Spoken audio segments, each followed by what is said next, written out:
Fala, fala pessoal, esse é o seu canal História na Telinha, eu sou o professor Valdemir e a aula de hoje é sobre Roma Antiga. Só que a aula vai ser um pouco mais curta do que uma que nós temos sobre o mesmo assunto, que eu vou deixar aqui no card para vocês, tá certo?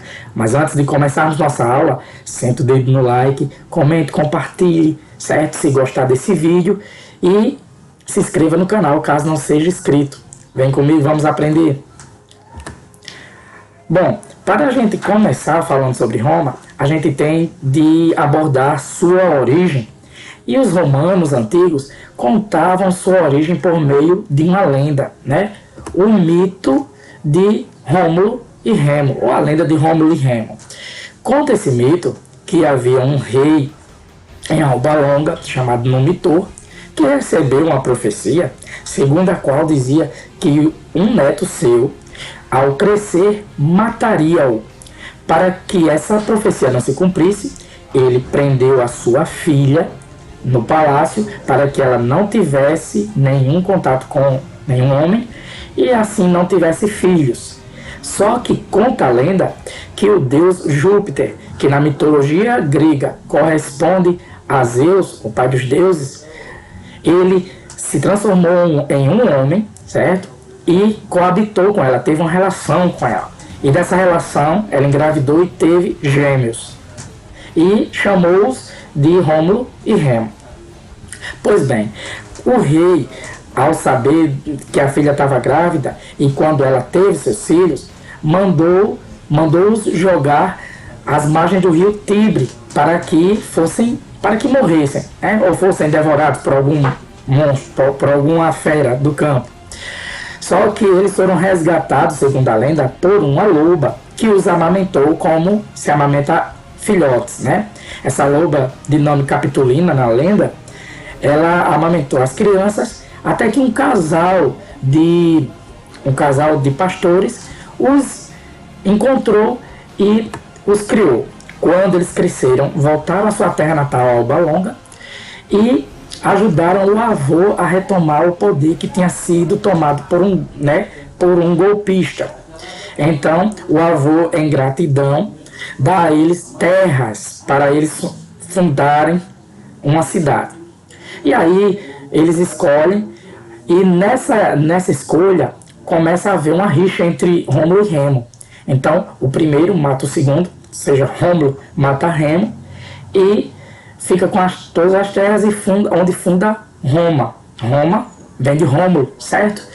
E é assim, vai passando o tempo e durante uma disputa, acho que um arremesso de dados, de arco, não sei, ele arremessa e o dardo ou a lança atinge alguém na plateia. Para surpresa de todos, era o seu próprio avô cumprindo a profecia. E assim foi fundada a cidade de Roma, segundo a lenda de Rômulo e Remo.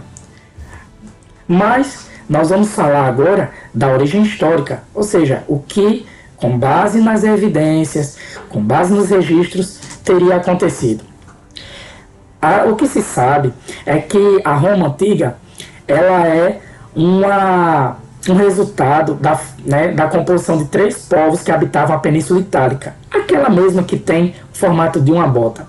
E esses povos eram os gregos, etruscos e italiotas, de onde vem a palavra Itália.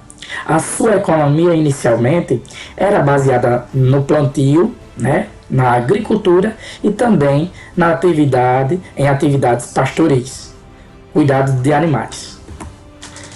A sua sociedade inicialmente era composta por patrícios, plebeus e também tinha os clientes. Os patrícios eram nobres latifundiários, aqueles que tinham grandes propriedades de terra. Já os plebeus eram comerciantes, artesãos e pequenos proprietários. E os clientes, que não está descrito aqui, mas eu falo, eram aqueles que estavam a serviço dos patrícios, certo? Eles ficavam ali no meio termo entre os patrícios e os plebeus. Não eram da aristocracia, como os patrícios eram, mas também tinham uma certa proeminência social em relação aos plebeus, ou seja, eram um pouquinho mais importantes do que os plebeus. O seu sistema político inicialmente era a monarquia, ou seja, era um rei que governava, um rei de origem patrícia, nobre. Né? A sua religião politeísta, nós vamos falar dela mais à frente, certo? Sobre a questão dos deuses gregos com nomes diferentes, mas nós vamos falar dela mais à frente. Com relação às artes, né, a Roma Antiga se destacava, trouxe ou deixou como legado as pinturas em afrescos. Por exemplo, o que é uma pintura em afresco? Então, passa-se uma camada de cal, certo? Uma camada de gesso, melhor dizendo, e enquanto essa camada de gesso ainda está fresca, ou seja, ainda está úmida, molhada, pinta-se por cima, pintura em afresco. Os murais decorativos e esculturas. Esses são alguns legados da Roma Antiga. Bom, mas a monarquia, ela dura alguns séculos, ela dura algum tempo, melhor dizendo, entre a fundação de Roma até o ano 509 a.C. O que acontece? Os etruscos estavam no poder e, se aproveitando de uma fraqueza desses reis, né, que se seguiram no trono, o Senado romano, que já tinha muita importância na política no tempo da monarquia, aproveita e destitui o rei, né, dão um golpe, tiram o rei do poder e iniciam a República Romana, que vai de 509 a 27 a.C. O período republicano é aquele em que o Senado romano vai ter um grande protagonismo político. Os senadores vão ser muito protagonistas, vão estar à frente das decisões políticas de Roma. Os senadores, eles tinham origem patrícia, certo? E a palavra senador vem da palavra latina senex. Senex quer dizer senhor, de idade, certo? Uma pessoa experiente. E os senadores eram pessoas com idade acima de 45 anos, né? Que naquela época já eram considerados, de certa forma, idosos, já que a expectativa de vida não era tão grande. Eles cuidavam de finanças públicas, ou seja, toda a arrecadação dos impostos e tributos, eles quem administravam. Também cuidavam da administração da cidade e também cuidavam da política externa, ou seja, em relação aos outros povos. E aqui você tem uma gravura, né, uma pintura que vai mostrar como era um Senado romano, né? Como eles se reuniam e eles discursavam. Então, em relação ao Senado, eles tinham atividades executivas, né? E dentre os senadores, nós íamos ter a figura dos cônsules, né? Inicialmente tinha um cônsul. Com o passar do tempo, esses cônsules vão ser 2. E também os tribunos da plebe. Pois bem, a origem dos tribunos da plebe, os cônsules eram de origem patrícia no início, depois vai ter também um representante da plebe. Já os tribunos da plebe, que eram tipo os deputados, né, que faziam leis também, eles são fruto da luta de plebeus por maior participação na política. Os cônsules seriam tipo os prefeitos da cidade, já que a gente está falando de cidade, para vocês entenderem bem. Bom, no ano de 367, uma lei chamada Lei Licínia Sestius, né, por que esse nome? Porque foi um tribuno da plebe quem conseguiu votá-la, foi um senador com esse sobrenome, Licínio, tá? Ele consegue aprovar uma lei que institui 2 cônsules, né, que serão eleitos. E esses 2 cônsules que serão eleitos, um será patrício e outro será plebeu. E também essa lei, dentre outras coisas, estabelece o fim da escravidão dos romanos, tá? Só dos romanos, por dívidas. Então, nenhum romano poderia ser mais escravo caso devesse. Ele ia trabalhar para pagar aquela dívida, mas não seria mais escravo. E aqui você tem uma gravura que representa como governavam os 2 cônsules. A formação e expansão do Império Romano. Bom, Passamos pela fase republicana, né? E só lembrando, a palavra república vem do latim res publicas, quer dizer, coisa pública. Então, é um período em que o povo, não todo, mas de certa forma, de Roma, vai ter maior participação política, diferente da monarquia e desse período agora, que é o período imperial. Depois da Península Itálica, vai haver os romanos, eles vão se expandir territorialmente, certo? Depois que eles conquistam toda a Península Itálica, eles vão conquistar o mar Mediterrâneo. Por quê? Porque eles têm um exército preparado e com muitos recursos. E isso vai lhes garantir a vitória sobre os cartagineses, que eram fenícios, nas chamadas Guerras Púnicas, durante o século III, o século III a.C. E por que o nome Guerras Púnicas? Vem de punição? Talvez a palavra punição venha daqui. Mas púnicas vem de fenícios. Por quê? Porque em grego, fenícios, que a gente já viu lá na aula sobre Grécia, aliás, sobre os fenícios, a palavra fenício vem da cor púrpura, que era um produto para tingir tecido, né, um pó que eles tingiam o tecido na cor púrpura. E púrpura em grego é fênix, e fênix se escreve com P. A pronúncia está entre fênix e pênix. Só que aí o que acontece? Os latinos, né, no caso os romanos, eles chamavam punix. Então, como os cartagineses eram fenícios e os romanos chamavam os fenícios de punix, aí o nome Guerras Púnicas, que era contra os fenícios. Foram 3 guerras e os romanos os venceram.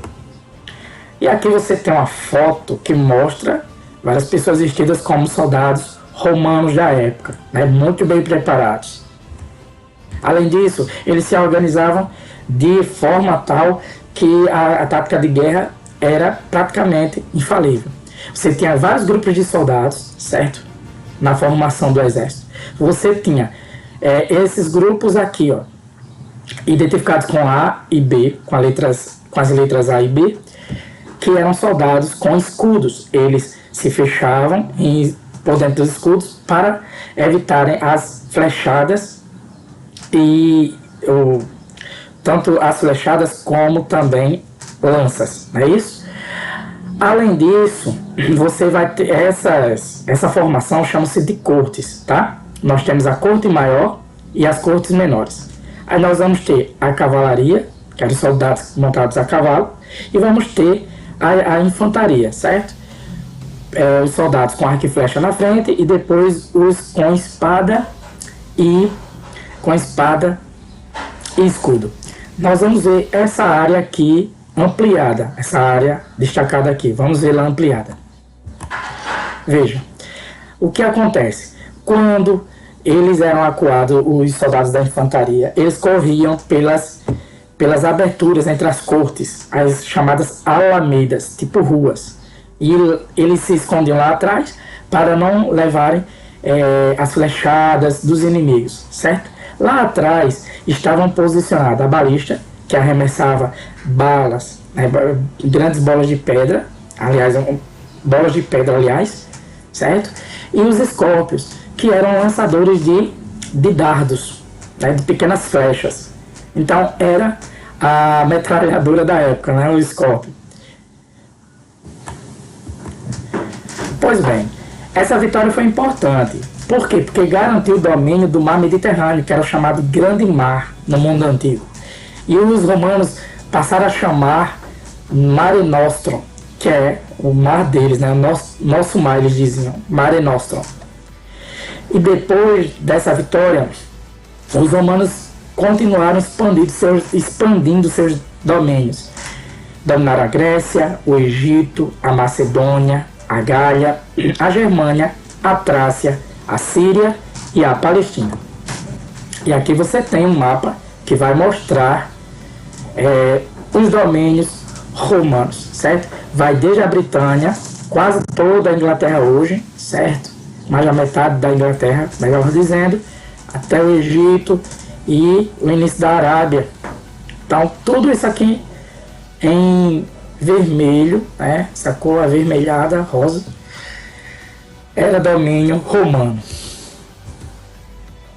As conquistas mudaram bastante Roma e a vida dos seus habitantes. O império passou a ser mais comercial do que agrário, ou seja, vivia mais de comércio do que da agricultura. A agricultura adivinha dos povos dominados. Os povos conquistados eram escravizados, viravam aliados ou pagavam impostos, certo? Pagavam tributos, que renderam muitos recursos para Roma. E isso enriqueceu demais a chamada Cidade Eterna, como Roma é conhecida.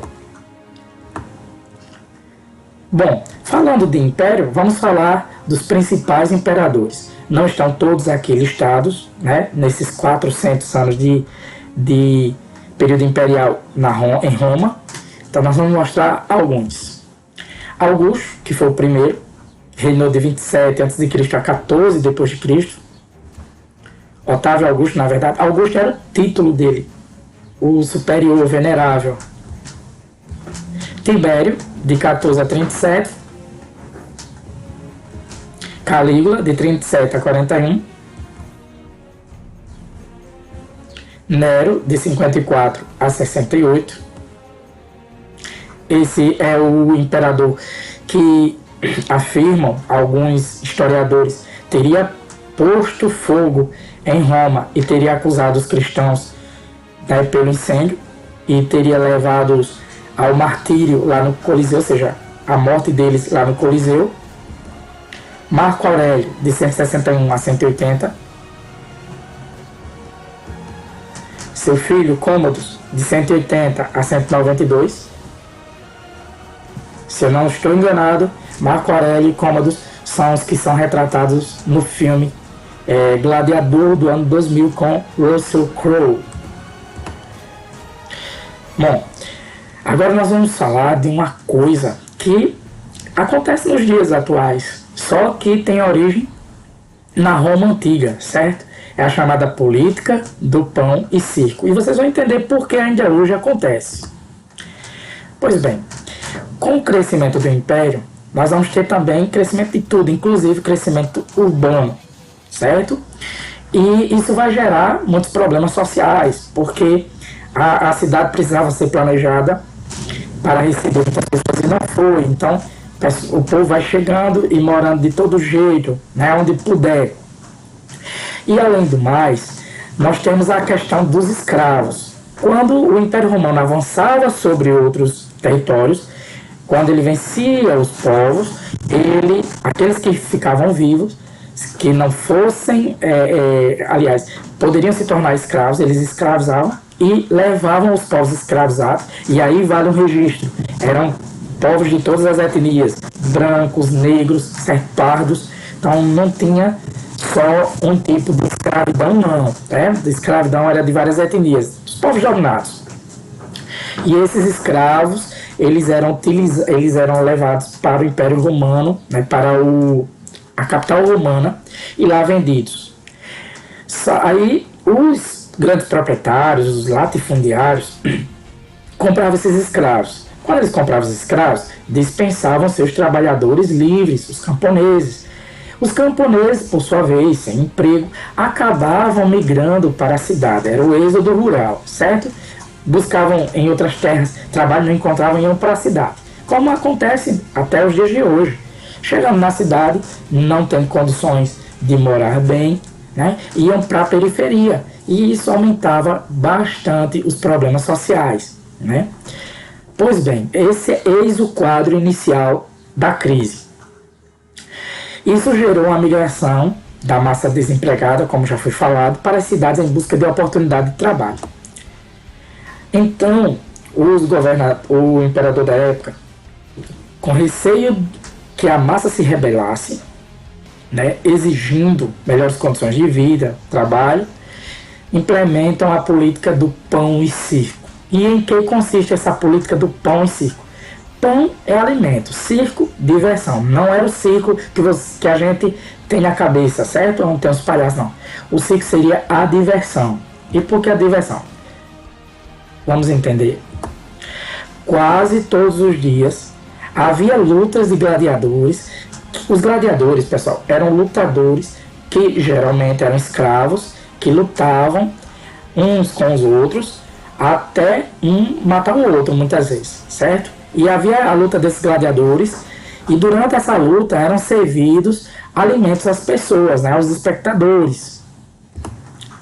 Então aqui você tem a cena, inclusive, do filme que eu citei, Gladiador de 2000, com Russell Crowe, né? E aqui você tem dois gladiadores lutando até a morte. Uma coisa interessante. Quando um gladiador estava para finalizar o outro gladiador, então se olhava para o imperador. Se o imperador fizesse sinal com o polegar para cima, então era sinal de que a vida deveria ser poupada. Se o imperador fizesse o sinal com o polegar para baixo, o vencedor deveria matar o perdedor, certo? Então, esses sinais vêm dessa época também. Pois é, enquanto essas lutas se desenrolavam, né, as pessoas estavam entretidas. Então, essas pessoas carentes esqueciam dos problemas e diminuíam a chance de revolta. Então, a política do pão e circo é essa, que um governante oferece diversão e oferece alimento para evitar que as pessoas entretidas vão buscar suas reais vicissitudes, suas reais necessidades. Cultura romana. Ela sofreu uma forte influência grega, inclusive é uma cópia da arte, pintura e arquitetura gregas. Vejam, aqui você tem uma escultura romana da deusa Higieia, a deusa da saúde, né, de onde vem a palavra higiene. E lembrando que a serpente era vista por vários povos antigos como, além de símbolo de poder, símbolo de saúde, né? Inclusive é da serpente que se extrai o antídoto, né? O soro antiofídico dela, contra ela mesma. Que você tem um mural romano. É que você tem hoje uma capela, né, uma igreja cristã, mas a origem dela é pagã lá em Roma. Os balneários eram onde ficavam tipo as piscinas, né? Locais onde os senadores e ricos, né, os aristocratas, eles se reuniam para discutir política e ampliar suas relações pessoais, fazer a rede de amizades. E aqui você tem um balneário nos dias de hoje, certo? Mas ele foi reformado num local onde já havia um balneário antes. Esse balneário é antigo, só que ele foi restaurado, reformado. Muito bem. Com relação ainda à cultura, nós temos de falar do latim, que era o idioma do Império Romano. O latim, com o passar dos anos, certo? Durante a Idade Média, ele vai se espalhar pelo Império e entrando em contato com outras línguas, como as línguas germânicas, né, chamados povos bárbaros, vai gerar com o tempo o italiano, o francês, o espanhol e o nosso português. É por isso que há palavras que são muito similares entre essas quatro línguas, pois todas elas são filhas do mesmo pai, que é o latim. A mitologia romana, assim como a grega, eram formas de explicar a realidade, como a formação do povo e da cidade. E aqui você tem o rapto de Proserpina, que é, na mitologia grega, o rapto de Perséfone, né? Plutão, ou Hades, raptando sua sobrinha Proserpina, ou Cora, que depois se torna Perséfone. Então você veja que o mito é o mesmo que vocês podem encontrar aí, certo? Era um amor impossível. Plutão rapta sua sobrinha, sua mãe, Ceres, que era a deusa da agricultura, fica triste e amaldiçoa toda a terra não gera mais nada. Então Júpiter, o pai dos deuses, irmão deles, né, de Plutão e de Ceres, vai até ao mundo dos mortos para resgatar sua sobrinha e faz um acordo em que metade do ano Proserpina ficava ao lado do seu esposo, Plutão, e na outra metade do ano ela voltava ao convívio com sua mãe na superfície, e isso explica porque a metade do ano você consegue plantar e colher, né, porque a terra consegue gerar, seria o tempo em que Proserpina estaria com Ceres e ela estaria muito feliz, alegre. Já quando a filha retornava para o mundo dos mortos, para o convívio com Plutão, sua mãe triste deixava a terra estéril. E aí nós já falamos desses dois mitos, né? Que é Rômulo e Remo e o rapto de Proserpina. A religião romana. Assim como os gregos, né, os romanos eram politeístas. Grande parte dos seus deuses eram originários do panteão, ou seja, do conjunto de deuses gregos, com nomes diferentes. Vou mostrar uma tabela já para vocês, que era cada um, mas só adiantando. Baco, Ceres, Diana, Febo, né? Febo a gente vai dizer qual é cada um depois. Deus do vinho, deusa da agricultura, deusa da caça, deus do sol. Juno, deusa da família. Júpiter, pai dos deuses. Marte, deus da guerra. Mercúrio, deus da velocidade e mensageiro dos deuses. Minerva, deusa da sabedoria. Netuno, deus dos mares. Vênus, deusa do amor e da beleza. E Vulcano, deus dos ferreiros. Pois é, houve a incorporação dos deuses de religiões dominadas, né, inclusive gregos. E havia um antropomorfismo, né? Os deuses tinham qualidades e defeitos semelhantes aos seres humanos. Antropos, humano. Morphos, forma humana. A adoração aos deuses havia, né, a adoração aos deuses lares, que guardavam a família, segundo a crença dos romanos antigos, e também de Penates, que eram guardiões da dispensa. Eram divindades adoradas nos lares romanos. Esses são os deuses lares e esses um dos Penates, né? Protetores das mesas e da fartura na mitologia romana. Os olimpianos, que eram os 12 deuses principais da mitologia grega, foram incorporados com nomes diferentes. E aqui você pode ver nessa tabela. Júpiter, que era Zeus, pai dos deuses. Juno, que no caso correspondia a Hera, esposa, deusa do casamento. Vênus, que era Afrodite, deusa da beleza e do amor. Febo, e não Apolo, correspondia a Apolo, deus do amor, deus do sol. Essa tabela tem dois erros, viu?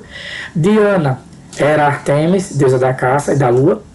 Netuno, Poseidon, deus do mar. Plutão, Hades, deus dos mortos.